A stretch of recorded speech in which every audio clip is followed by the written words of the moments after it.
கர்த்தருடைய பரிசுத்த நாமத்திற்கு மகிமை உண்டாவதாக. பொன்வெளியோ மண்ணின் வாழ்வோ இவ்வன்பிற்கிணையாகுமோ?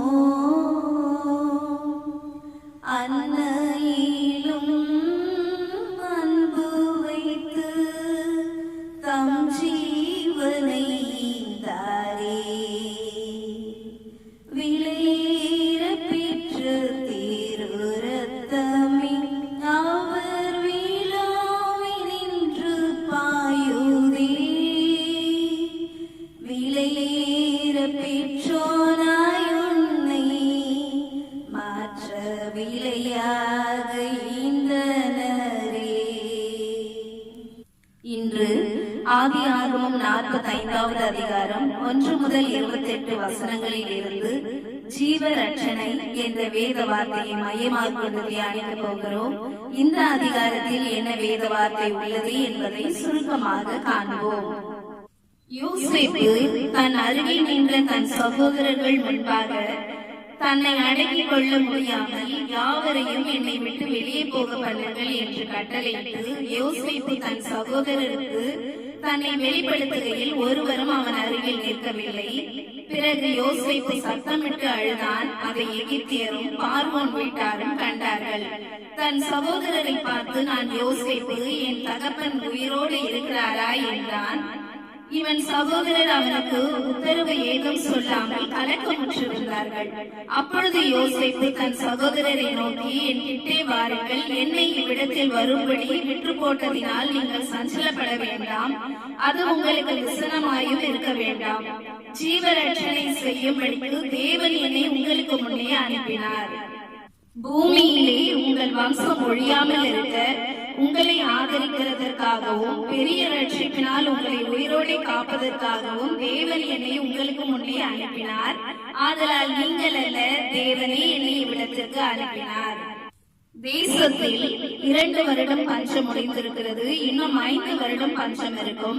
ஆகையால் நீங்கள் சீக்கிரமாய் என் தகப்பனிடத்திற்கு போய், தேவன் என்னை எதிர்த்து தேசம் முழுவதுக்கும் அதிபதியாக வைத்திருக்கிறார், என்னிடத்தில் வாரும், தாமதிக்க வேண்டாம் என்று உம்முடைய குமாரனாகிய யோசேப்பு சொல்ல சொன்னான் என்று சொல்லுங்கள் என்றான். பிறகு தன் தம்பி ஆகிய பென்யமீனுடைய கழுத்தை கட்டிக்கொண்டு அழுதான். அவனும் யோசேப்புடைய கழுத்தை கட்டிக்கொண்டு அழுதான்.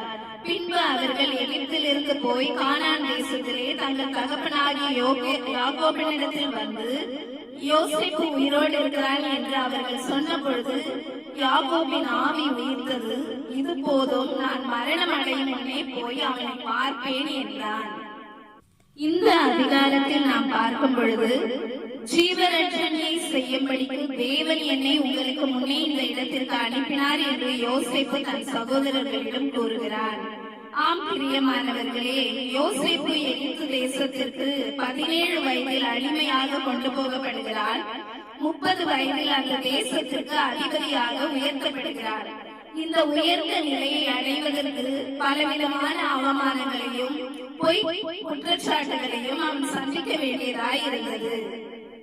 அவனுக்கு வந்த எந்த சோதனையிலும் அவமானங்களிலும் அவன் தேவனை ஒரு நாளும் தூஷிக்கவும் இல்லை, அவரை குறை சொல்லவும் இல்லை, தேவனை விட்டு பின்வாங்கவும் இல்லை.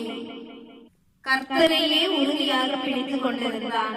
இது நிமித்தமாக அவனுடைய சந்ததியும் அவனுடைய பெற்றோர்களும் அவனுடன் பிறந்த 11 சந்ததிகளும் காக்கும்படிக்காய் கர்த்தர் கிருபை செய்து அவனை உயர்த்தினார். ஆகவே கர்த்தர் நம்முடைய வாழ்க்கையிலும் சில சோதனைகளுக்கு உட்படுத்துகிறார் என்றால் நாம் துவண்டு போகாமல் அவற்றை மேற்கொள்வதற்கான வழியையும் கர்த்தர் உண்டாக்கி தருவார் என்ற நம்பிக்கை நமக்குள் இருந்தால் நாம் அவற்றை மேற்கொள்ள முடியும். வேதத்தில் கூட ஒரு வசனம் என்ன சொல்லுகிறது என்றால், ஏசாயா 26வது அதிகாரம் 3வது வசனத்திலே, உம்மை உறுதியாய் பற்றிக் கொண்ட மனதுடையவன் உம்மையே நம்பி இருக்கிறபடியால் நீர் அவனை பூரண சமாதானத்துடன் காத்துக் கொள்வீர். ஆம், நாமும் ஆண்டவராகிய இயேசு கிறிஸ்துவை உறுதியாய் பற்றிக் கொண்டு வாழும் பொழுது நம்முடைய நிகழ்காரியங்கள் வருங்காரியங்கள் அனைத்தையும் கர்த்தர் பார்த்துக் கொள்வார். நாம் எதை குறித்தும் கலங்காமல் அவரையே தன் நம்பிக்கையாக முன்னிறுத்தி வாழ்வோம். கர்த்தர் தாமே நம்மை ஆசீர்வதிப்பாராக.